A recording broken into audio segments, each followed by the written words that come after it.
Georges Bernanos, né en 1888, mort en 1960, et qui publie en 1946 La France contre les robots. Un auteur très intéressant, très catholique, également bourgeois, ce qui crée parfois des positions assez contradictoires. On va voir, on va parler en fait des meilleurs aspects du livre, des meilleures idées. C'est un petit bouquin que je vous conseille. Et écrivain aux prises de position historiques intéressantes, surprenantes, souvent bien argumentées, intelligentes et fines.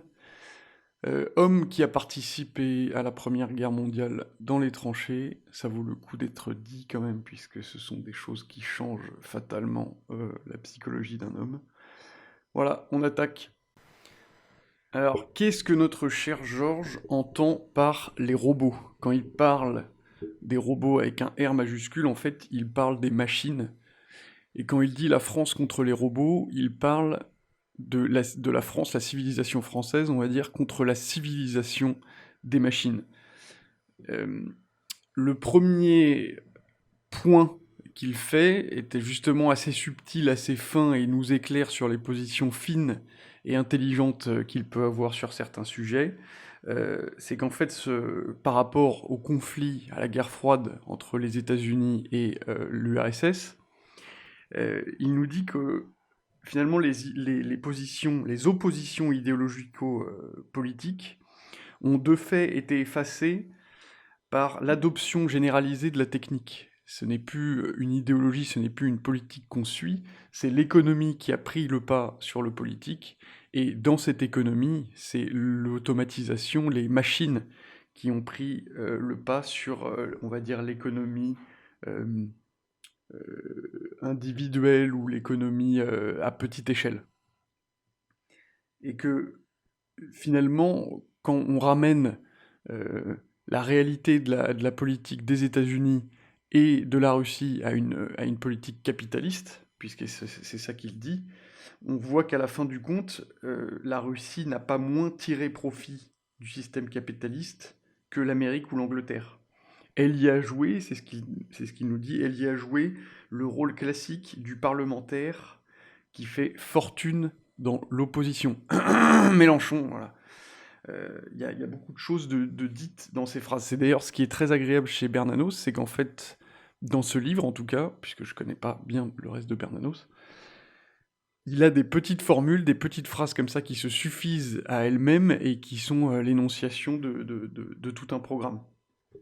Donc voilà, on peut un peu en rabattre sur l'idéologie du merci aux Américains, heureusement que c'est les Américains qui ont gagné la guerre froide, etc. Finalement, les deux idéologies venaient se ramener à peu près à la même chose, c'est-à-dire que dans le capitalisme et dans le communisme, les deux étaient finalement liés dans le fait de considérer la technique, la science comme l'absolu. Les deux ordres n'avaient pas finalement de philosophie, n'avaient pas de morale, n'avaient pas de sens spirituel qui cadrait, qui conduisait et qui contenait la science et la technique pour l'amener dans le moralement juste, le moralement bon et le moralement beau. Bernanos nous définit un nouvel homme. On a eu l'homme en tant qu'animal social avec Marx, qui était tiré de l'homme en tant qu'animal politique d'Aristote. Et Bernanos, lui, nous parle de l'homme en tant qu'animal économique, depuis qu'une certaine vision des économistes anglais du XVIIIe siècle est arrivée en France, et qu'en fait ce système capitaliste a défini l'homme une fois pour toutes en animal économique, euh, non seulement, je cite, non seulement l'esclave, mais l'objet, la matière presque inerte, irresponsable du déterminisme économique, et sans espoir de s'en affranchir, puisqu'il ne connaît d'autre mobile certain que l'intérêt, le profit. L'homme donc passe d'un animal politique sous le règne hellénique à un animal social, ça c'est le constat de base de Marx, mais finalement Marx serait d'accord pour dire que l'homme devient un animal économique à cause de l'arrivée du capitalisme. Et ça, c'est quelque chose qu'on peut vérifier très facilement dans nos vies personnelles. Je suis personnellement de plus en plus éberlué, je suis plus choqué parce que je l'ai trop vécu, mais éberlué, faites attention quand vous avez des conversations avec des gens ou que vous écoutez des conversations à un bar, au restaurant ou où que ce soit. En fait, les trois quarts des gens ne font que du commentaire de consommation. C'est-à-dire que ce ne sont pas de réels hommes, ce ne sont pas de réels êtres humains, ce sont des consommateurs coincés dans ce monde capitaliste et bornés par les frontières naturelles qui le définissent, qui sont la consommation. C'est-à-dire que les gens vont vous parler de restos, de films, de ce qu'ils ont vu à la télé, d'activités, de paires de chaussures. C'est quasiment tout le temps, plus de 90% du temps, les gens font du commentaire de consommation. C'est très rare les gens qui parlent d'idées. Et c'est pour ça que les gens qui parlent d'idées comme nous sont mal compris. Et ne comprennent pas ce monde, puisqu'en fait, nous le comprenons très bien, mais eux sont totalement incapables de nous comprendre, puisqu'ils ne peuvent pas sortir des frontières que leurs maîtres leur ont imposées, les maîtres de l'argent ont imposées. Ce système mis en place, que nous avons quand même bien décrit sur cette chaîne, hein, si vous vous bouffez les Marx, le Bernanos, en économie, je sais pas ce qu'il y a d'autre, mais voilà, l'ensemble, même l'école, l'ensemble des podcasts, vous voyez de quoi je parle. Ce système, donc, qui s'est mis en place, Bernanos nous dit que, comme tout système, il a des contradictions, mais que lui, alors il ne fait pas de comparaison par rapport à d'autres systèmes, mais en tout cas, lui, il dit que les contradictions de ce dernier sont probablement insolubles, et que, malheureusement, il n'a pas l'air tout à fait déterminé à essayer de les résoudre, sans doute d'ailleurs de par ce fait, et qu'il est plutôt décidé à nous les imposer par la force, ces contradictions, que nous relevons ici sur cette chaîne et que nous essaierons de combattre, nous essayons déjà, mais nous essaierons de combattre, bien plus directement. Voilà, le système veut créer une réglementation chaque jour plus minutieuse et plus stricte des activités particulières, et cette réglementation, c'est justement pour cacher les contradictions internes du système, et c'est toujours fait au nom d'un espèce de socialisme d'État que Bernanos définit comme, je cite, la forme démocratique de la dictature. Donc vous voyez, c'est quand même intéressant, puisque on voit qu'il nous dit que ça veut être imposé par que l'État que le système, excusez-moi, impose ses contradictions par la force et ne veut pas les résoudre. Ça nous rappelle quand même une certaine maladie qui a eu lieu il y a pas longtemps, et que tout ça, finalement, c'est que l'économique prend le pouvoir sur le politique, hein, ça nous rappelle l'audio sur Carl Schmitt, et que cette forme démocratique, ce système, cette forme capitaliste qui a pris le pouvoir, il l'appelle une forme démocratique de la dictature. Donc vous voyez, tous les discours qu'on a eus récemment sur ces 2-3 dernières années ne viennent pas de nulle part. Et nous sommes plutôt fiers d'ailleurs d'être les héritiers de Bernanos. Et si on veut comprendre cette école de pensée et comment une forme démocratique de la dictature est possible, puisque pour la plupart des gens, démocratie n'est pas égale à dictature et ne peut pas être égale à dictature, eh ben, il faut se replonger dans les classiques, et vous allez écouter mon audio sur Aristote pour comprendre, hein, tout simplement. Ça fait plus de 2000 ans que ça a été écrit et décrit. Hein. Alors, pour prendre un peu de hauteur, on peut se demander pourquoi Bernanos fait une critique aussi acerbe dans un petit livre, comme ça, du progrès de la technique, et du fait que la technique prenne le pouvoir. Son cheval de bataille principal, c'est la liberté. La liberté, c'est clairement tout un programme et tout un sujet. Et des philosophes se sont arrachés les cheveux pour être capables de donner une définition de la liberté. Les trois quarts des gens sont tout à fait incapables de la définir, bien qu'il l'ait en permanence à la bouche. Lui a une définition très intéressante de la liberté, qui me semble bon de mettre en avant.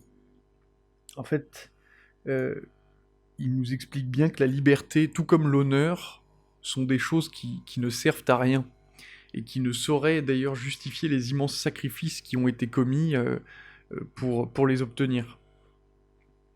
Mais que cette liberté, l'avantage qu'elle offre, c'est la dignité. C'est-à-dire, qu'est-ce que c'est que qu'est-ce que c'est que la liberté pour lui? C'est le service. La dignité de l'homme est de servir.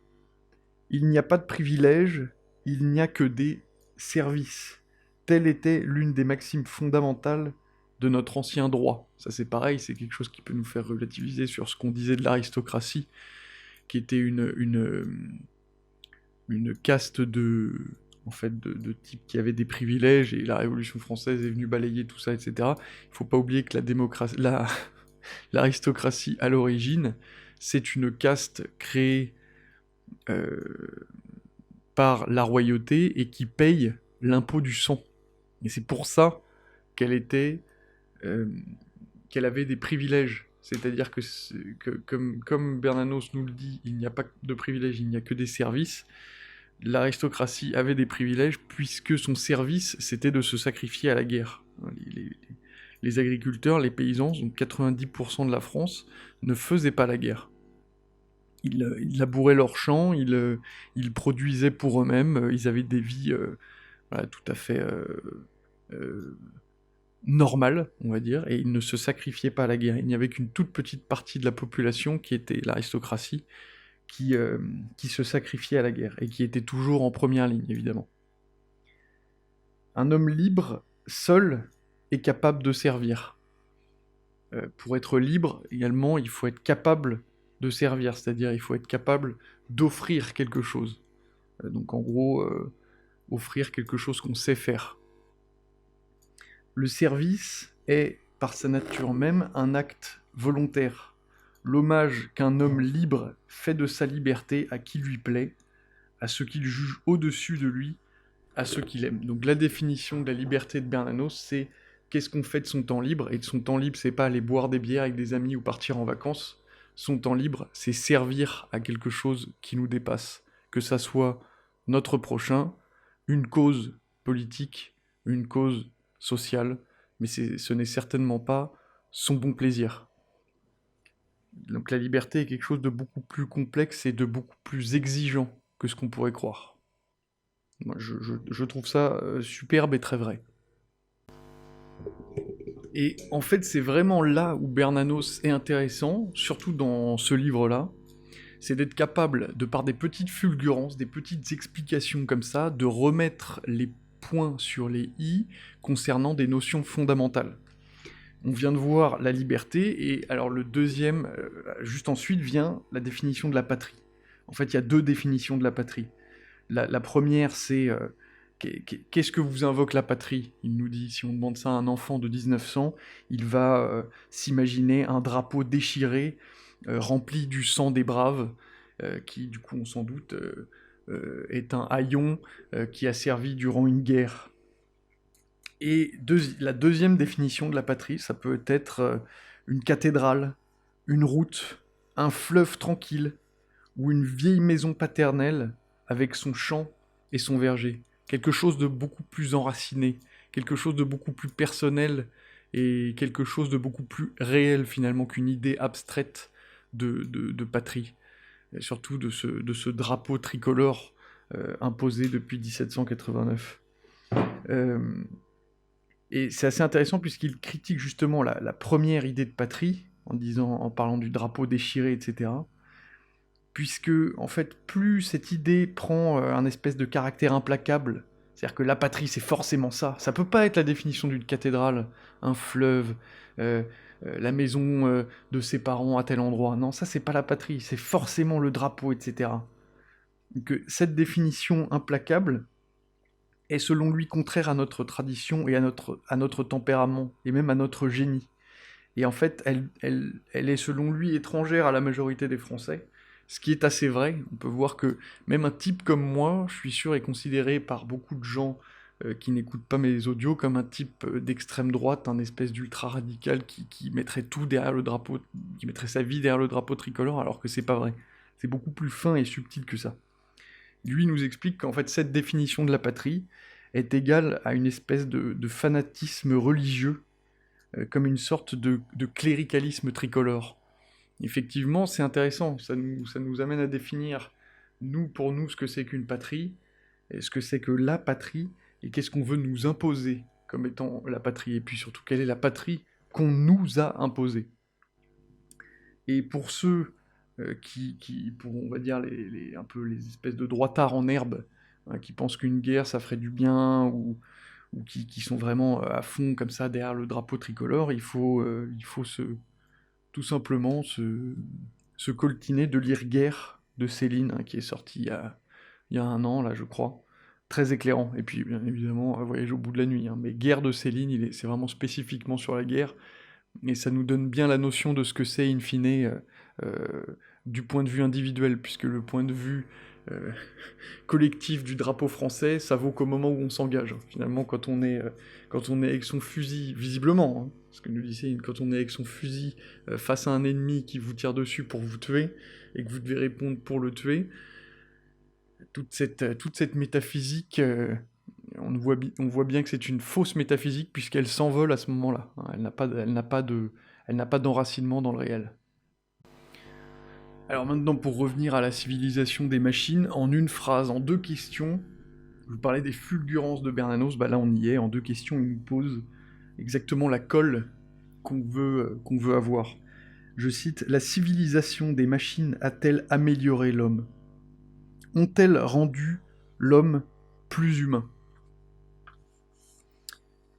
Question répondue. Question est vite répondue, comme dirait l'autre abruti, et de mon point de vue également. La civilisation des machines, le reproche principal que Bernanos lui fait, et qui est en fait une réponse à la question précédente, hein, c'est que la civilisation des machines, et qui est la civilisation du capital, nous pousse en permanence à l'action. Hein, ce système ne redoute absolument pas l'action, et même ce système permet l'action et la plébiscite.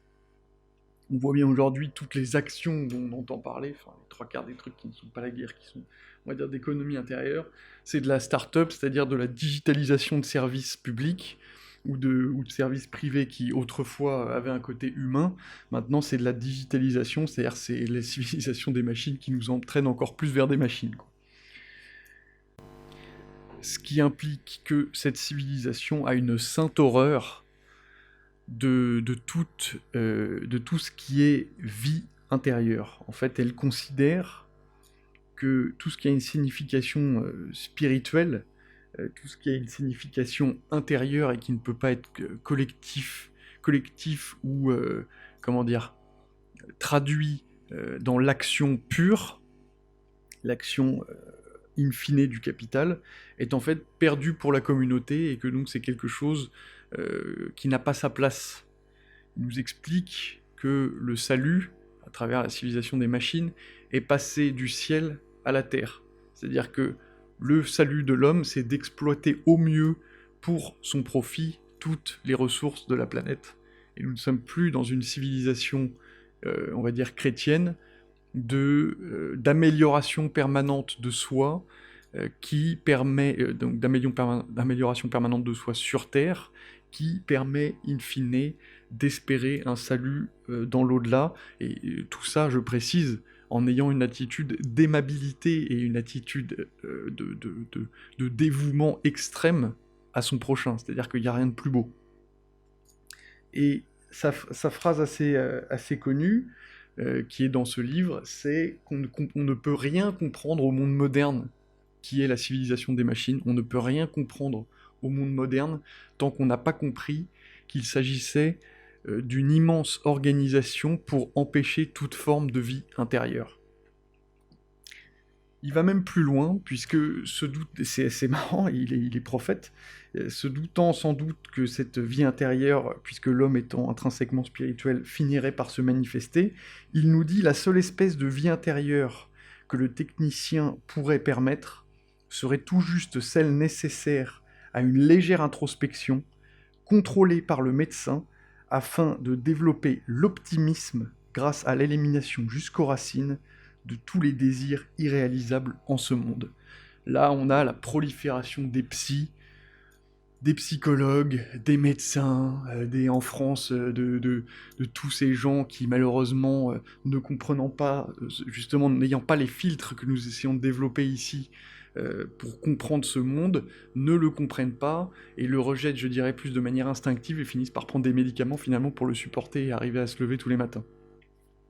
Donc, là, on est vraiment dans du Bernanos, dans un constat de Bernanos qui est magnifique, très, évidemment très triste puisque c'est la vérité, mais magnifique d'anticipation. On voit bien qu'aujourd'hui les gens ne vont plus à la messe. D'ailleurs, l'Église depuis Vatican II ne donne plus de réponse. C'est pour ça que les églises se vident.